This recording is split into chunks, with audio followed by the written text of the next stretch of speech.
Hai sahabat PPKS, kembali lagi bersama saya Faiz Sebayang di Surga Tanaman Hortikultura Tanah Karo. Tanah bercerita, lestari alamku. Nah, saat ini saya sedang berada di Desa Sukanalu, Kecamatan Barus Jahe, Kabupaten Karo. Nah, di sini saya sedang menunggu seorang guru yang katanya juga seorang petani. Bagaimana sih dia membagi waktunya? Yuk, kita dengerin ceritanya.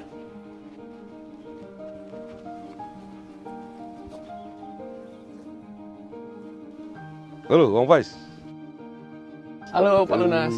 Udah lama nunggu? Belum lama, Pak. Iya. Dari mana nih, Pak? Baru pulang dari sekolahan. Oh, ternyata Pak Lunas guru juga ya, Pak? Iya, iya. Jadi Bapak ngajar apa nih, Pak? Mata pelajaran apa? Saya mengajar SMP jurusan matematika. Oh, jurusan matematika. Iya. Berarti Bapak jago hitung-hitungan nih, Pak? Iya, begitu lah. Pak Lunas, bagaimana sih cerita Bapak tentang profesi Bapak yang sebenarnya seorang petani, tetapi menyempatkan diri Bapak juga menjadi seorang guru gitu, Pak? Oh. Bagaimana Bapak membagi waktunya dan boleh ceritain nggak, Pak? Ya, begini. Pada dasarnya pendidikan itu dengan pertanian tidak ada bedanya.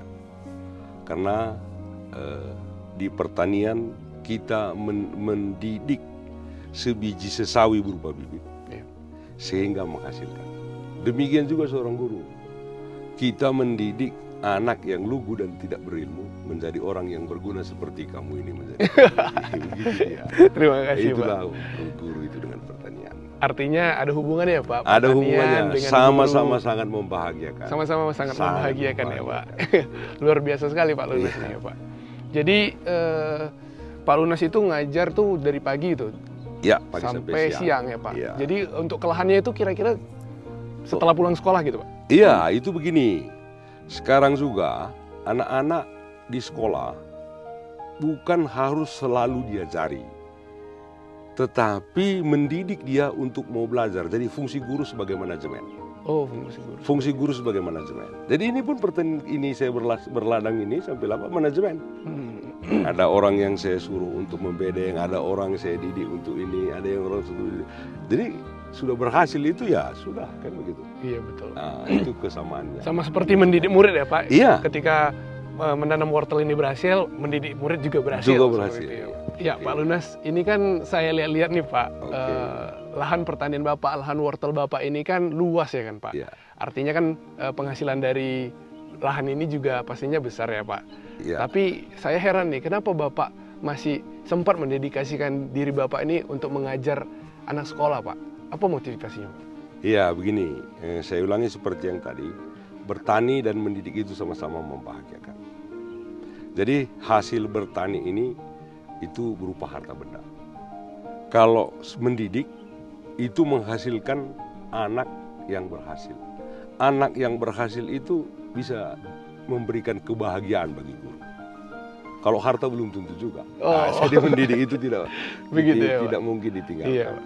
Iya. Artinya mendidik itu bagi Bapak adalah amal yang tidak akan putus. Tidak putus. Tetapi kalau penghasilan dari lahan ini mungkin akan habis. Habis. Harta itu akan habis ya, Pak? Iya. Tapi kalau misalnya mencerdaskan anak bangsa itu tidak akan putus sampai kapanpun ya kan, Pak? Oke. Luar biasa sekali. Itu dia Bang Faiz. Pak Lunas ini nanam apa aja ya, Pak, di sini? Oh, yang terakhir ini saya tanam wortel ini 2-3 kali, baru sekali kemarin saya tanam kentang juga. Oh, wortel dan sempat juga nanam kentang ya, Pak? Iya. Jadi cara pengelolaan wortelnya ini Bapak ada cara tersendiri atau memang sudah mengikuti yang terdahulu gimana, Pak? Oh, itu harus update terakhir lah. Update terakhir ya, Update Pak? terakhir lah. Ya, Ya, boleh. tidak mungkin caranya sama saja seperti dahulu. Boleh diceritain nggak, Pak, gimana itu? Oh, Ada tips tersendiri gitu atau gimana, Pak? iya. Jadi begini, seperti anak sekolah tadi, dia itu hidup. Bagaimana seorang anak itu lahir? Dia lahir dari seorang rahim ibu yang hidup. Itu dasar pola pemikiran saya. Sehingga untuk menanam sesuatu di tanah ini sebagai rahim ibu, di situ pun harus ada kehidupan yang kita buat. Nah, saya pernah dengar nih Pak Lunas kan Iya. bilang ada kehidupan di dalam tanah. Itu maksudnya bagaimana, Pak? Nah, jadi begini, kalau dia ibu yang sehat akan melahirkan anak yang pintar-pintar.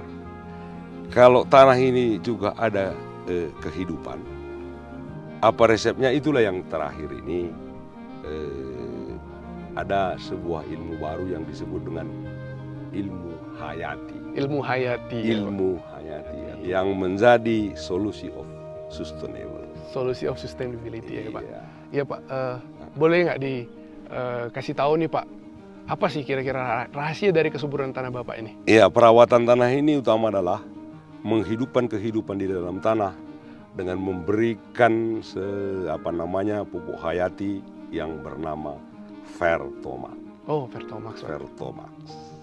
Setelah itulah baru ini juga tahun lalu atau 6 bulan kemarin itu hasil wartol kita ini tidak sehijau ini. Tidak sehijau ini? Tidak sehijau ini. Tapi setelah dipakai Vertomax inilah hasilnya, inilah hasilnya. Nah, dia kan sudah nampak merata kehijauannya. Kalau dari segi berat bobot tanamannya gimana? Berat badannya juga sudah pasti. Kita cabut pun dia ini kan besar bongkolnya, kamu lihat. Besar bongkolnya juga. Jadi pasti ini juga lebih berat. Nampaknya juga kan apa dia? Iya, betul. Kalau dicuci langsung mengkilat merahnya. Karena dia tidak kekurangan gizi seperti anak tadi. Betul. Nah, artinya Bapak fokus di kesuburan tanah dulu ya, Pak? Kesuburan tanah dulu. Dengan menggunakan pupuk hayati. Pupuk hayati. Iya, betul. Ya, Pak Lunas, tentunya menjadi seorang guru dan juga merupakan seorang petani, pasti Bapak mempunyai suka duka dalam bertani ya Pak. Ya. Boleh nggak diceritain apa sih suka dukanya Pak? Iya, sebenarnya sukanya itu banyak. Banyaknya pertanian kita buahnya besar, harganya mahal. Hanya saja ada dukanya juga. Dukanya pada saat kemarau. Tumbuhnya tidak cepat. Harganya murah. Tapi dengan apa yang saya sebut tadi, sebuah nama Vertomax, itu sudah teratasi. Teratasi dalam arti kata, pada saat kemarau pun dia pertumbuhannya tetap ada, tapi lambat. Pada saat harganya murah pun, kalau untuk modal sudah karena hasilnya baik, buahnya banyak, jadi modalnya pasti kembali. Jadi kita punya kekuatan terus. Karena kita mempunyai keunggulan di dua hal yang membuat kita bisa gagal tadi. Baik Pak Lunas, boleh nggak Bapak bagi pesan-pesan Bapak untuk sahabat PPKS yang nonton, bagaimana caranya mempunyai semangat seperti Bapak yang tadinya seorang guru dan yang tadinya seorang petani yang juga menyempatkan dirinya untuk mengajar juga Pak? Iya, kita bersyukur karena alam kita subur, telah memberikan hasil bagi kita. Untuk yang kita butuhkan saat ini tentu sudah tersedia. Yang penting adalah bagaimana tanaman kita, kehidupan kita ke depan. Itu yang paling penting. Jadi pertama, kesuburan tanah harus kita jaga. Bahkan kehidupan di dalam tanah itu terus kita tingkatkan. Agar apa? Agar memberikan hasil yang lebih baik.